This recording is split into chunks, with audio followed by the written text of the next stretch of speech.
Hi friends, ನಾನಿವತ್ತು ಅಡುಗೆ ಮನೆ ಟಿಪ್ಸನ್ನು ತೋರಿಸ್ತಿದ್ದೀನಿ. ಫಸ್ಟು ಕೋಲ್ಗೇಟಿಂದ ಏನು ಉಪಯೋಗ ಆಗುತ್ತೆ ನೋಡೋಣ. ಟಿಪ್ ನಂಬರ್ 1, ಮನೆಯಲ್ಲಿ ಸ್ವಿಚ್ ಬಾಕ್ಸು ಈ ಥರ ಗಲೀಜಾಗಿದ್ದಾಗ ನಾವು ಸ್ವಲ್ಪ ಪೇಸ್ಟನ್ನು ಸ್ವಿಚ್ ಬಾಕ್ಸ್ ಮೇಲೆ ಹಾಕಿ ಚೆನ್ನಾಗಿ ಉಜ್ಜಬೇಕು. ನೀವು ಇದು ಕ್ಲೀನ್ ಮಾಡುವಾಗ ಮೈನ್ ಸ್ವಿಚ್ಚನ್ನು ಆಫ್ ಮಾಡಿಕೊಂಡು ಕ್ಲೀನ್ ಮಾಡ್ಕೊಳ್ಳಿ. ಈ ಥರ ಒಂದು ಕ್ಲಾತ್ ಆಗಿರ್ಬೋದು, ಇಲ್ಲ ಟಿಶ್ಯೂ ಆಗಿರ್ಬೋದು ತಗೊಂಡು ಈ ಥರ ಚೆನ್ನಾಗಿ ಉಜ್ಜಬೇಕು.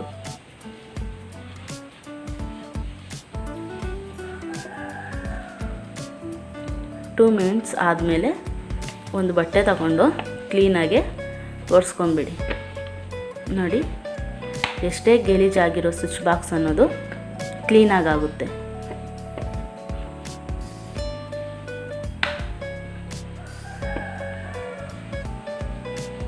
ನೋಡಿ, ತುಂಬ ಶೈನಿಯಾಗಿ ಕಾಣಿಸ್ತಾ ಇದೆ, ತುಂಬ ಕ್ಲೀನಾಗಿ ಕೂಡ ಆಗಿದೆ. ನೀವು ಒಂದ್ಸಲ ಮನೇಲಿ ಟ್ರೈ ಮಾಡಿ. ಟಿಪ್ ನಂಬರ್ 2, ಚಾರ್ಜರ್ ತುಂಬ ಗಲೀಜಾದಾಗ ನೀರಿನಲ್ಲಿ ವಾಶ್ ಮಾಡೋಕ್ಕಾಗೋದಿಲ್ಲ. ಅಂಥ ಟೈಮಲ್ಲಿ ಈ ಥರ ಪೇಸ್ಟನ್ನು ಇದಕ್ಕೆ ಅಪ್ಲೈ ಮಾಡಿಕೊಂಡು ಚೆನ್ನಾಗಿ ಉಜ್ಜಬೇಕು.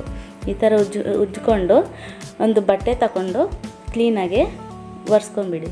ಈ ಥರ ಮಾಡೋದ್ರಿಂದ ಚಾರ್ಜರ್ ಅನ್ನೋದು ಕ್ಲೀನಾಗಿ ಶೈನಿಯಾಗಿರುತ್ತೆ, ಹೊಸ ಚಾರ್ಜರ್ ಥರ ಇರುತ್ತೆ.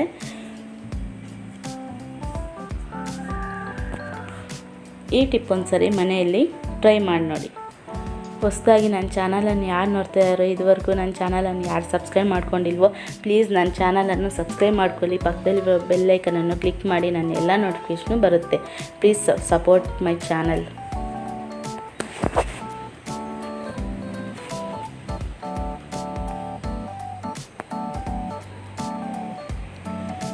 ನೋಡಿ, ಹೊಸ ಚಾರ್ಜರ್ ಥರ ತುಂಬ ಚೆನ್ನಾಗಿದೆ. ಟಿಪ್ ನಂಬರ್ 3, ಅಡುಗೆ ಮಾಡ್ತಿರುವಾಗ ಕೈ ಮೇಲೆ ಎಣ್ಣೆ ಬಿದ್ದರೆ ತಕ್ಷಣ ಈ ಥರ ಪೇಸ್ಟನ್ನು ಕ್ಲೀನಾಗಿ ಹಚ್ಕೊಂಡ್ಬಿಡಿ. ಈ ಥರ ಹಚ್ಚೋದ್ರಿಂದ ಕೈಗೆ ಬೊಬ್ಬೆ ಅನ್ನೋದು ಬರೋದಿಲ್ಲ. ಈ ಟಿಪ್ ಒಂದ್ಸರಿ ಯೂಸ್ ಮಾಡಿ.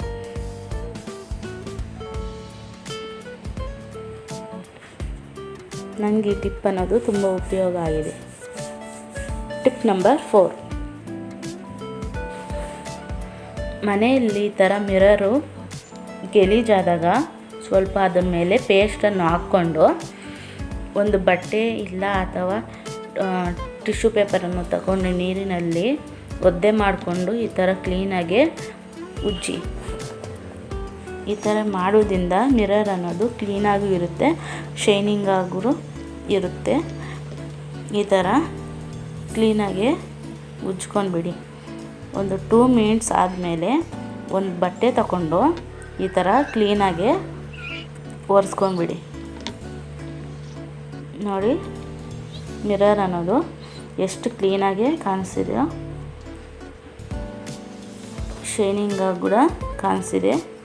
ನೀವು ಒಂದ್ಸರಿ ಈ ಟಿಪ್ಪನ್ನು ಮನೆಯಲ್ಲಿ ಯೂಸ್ ಮಾಡಿ. ನೆಕ್ಸ್ಟ್ ಟಿಪ್ಸು, ನಾನು ಬ್ರೂ ಪ್ಯಾಕೆಟು ಯಾವ ಥರ ಕಾಫಿ ಪುಡಿ ಅನ್ನೋದು ಯೂಸ್ ಆಗುತ್ತೆ ಅಂತ ತೋರಿಸ್ತಿದ್ದೀನಿ. ಟಿಪ್ ನಂಬರ್ 5, ನಾವು ಹೆಚ್ಚಾಗಿ ಮೀನು ಕ್ಲೀನ್ ಮಾಡುವಾಗ ಕೈಗಳು ತುಂಬಾ ಸ್ಮೆಲ್ ಬರ್ತಾ ಇರುತ್ತೆ. ಅಂಥ ಟೈಮಲ್ಲಿ ನಾವು ಸ್ವಲ್ಪ ಕಾಫಿ ಪುಡಿಯನ್ನು ಕೈಗೆ ಹಾಕ್ಕೊಂಡು ಚೆನ್ನಾಗಿ ನೀರಿನಲ್ಲಿ ಉಜ್ಕೋಬೇಕು. ಈ ಥರ ಮಾಡೋದ್ರಿಂದ ನಮಗೆ ಮೀನು ಸ್ಮೆಲ್ ಅನ್ನೋದು ಬರೋದಿಲ್ಲ. ಈ ಥರ ಕ್ಲೀನಾಗಿ ಉಜ್ಕೊಂಡು ನೀರಿನಲ್ಲಿ ವಾಶ್ ಮಾಡ್ಕೊಂಬಿಡಿ. ನಮಗೆ ಬ್ಯಾಡ್ ಸ್ಮೆಲ್ ಅನ್ನೋದು ಹೋಗುತ್ತೆ.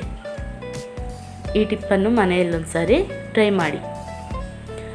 ಟಿಪ್ ನಂಬರ್ 6,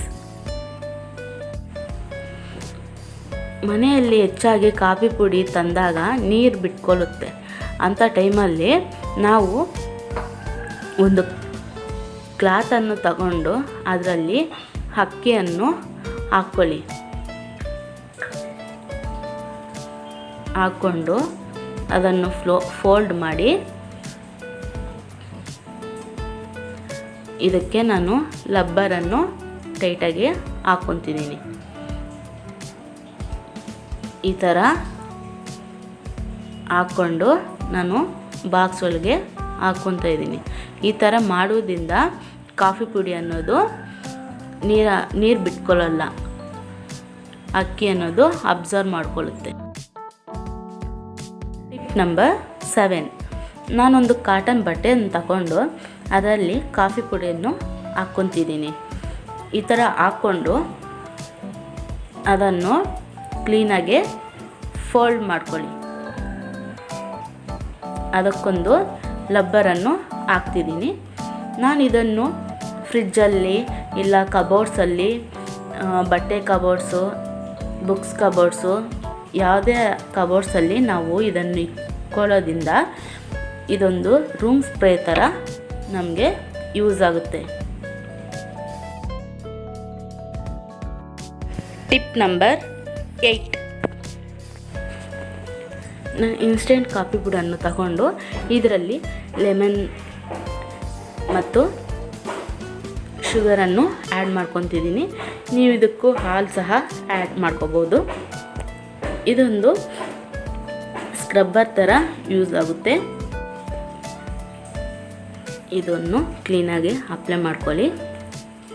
ಈ ಥರ ಮಾಡೋದ್ರಿಂದ black heads, white heads, dirt ಇದೆಲ್ಲ ಕ್ಲೀನಾಗಿ ಹೋಗುತ್ತೆ.